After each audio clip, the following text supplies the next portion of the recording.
గత అనేక రోజులుగా మానసిక జబ్బుతో బాధపడుతున్నటువంటి ప్రకాష్ రాజ్ గారు ఈ మధ్య వరుసగా హిందూ సమాజం మీద, సంస్కృతి మీద, దేవాలయాల మీద, దేవుడి మీద, మతాల మీద విషం చిమ్ముతూ నేడు శ్రీరామచంద్రుని కోట్ల మంది ఆరాధించేటువంటి యొక్క పవిత్రమైనటువంటి యొక్క దేవుడి గురించి అవమానకరమైనటువంటి మాటలు మాట్లాడి, అదేవిధంగా రాముడి కుటుంబ సభ్యులకు సంబంధించిన విషయంలో నోరు జారి ఉద్దేశపూర్వకంగా వివాదం చేసి నేడు మళ్ళీ మీడియా ముందుకు వచ్చి కొంతమంది మతోన్మాదులు విమర్శిస్తున్నారు, కొంతమంది కావాలని విమర్శిస్తున్నారు. నాకు అన్ని మతాల మీద గౌరవం ఉంది, నువ్వు ఇతర మతాలను అవమానించలేదు, నీకు ఇతర మతాల మీద గౌరవం ఉందా లేదనేటువంటి ప్రశ్న ఇక్కడ ఉత్పన్నం కాదు.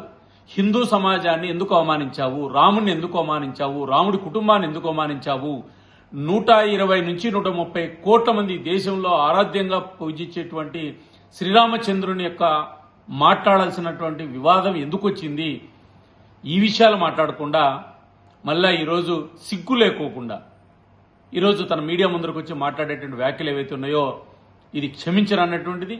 తక్షణం బేషరతుగా క్షమాపణ చెప్పి భవిష్యత్తులో నేను హిందూ సమాజాన్ని అవమానించనని చెప్పి హిందూ సంస్కృతిని గౌరవిస్తానని చెప్తే కనీసం నిన్ను సమాజం యాక్సెప్ట్ చేస్తుంది, లేకపోతే కోట్ల మంది హిందూ సమాజం క్షమించదు. సరైన సమయంలో నీకు బుద్ధి చెప్తామనే విషయాన్ని కూడా, ప్రజాస్వామ్యంగానే బుద్ధి చెప్తామనే విషయాన్ని కూడా గుర్తు చేస్తున్నా.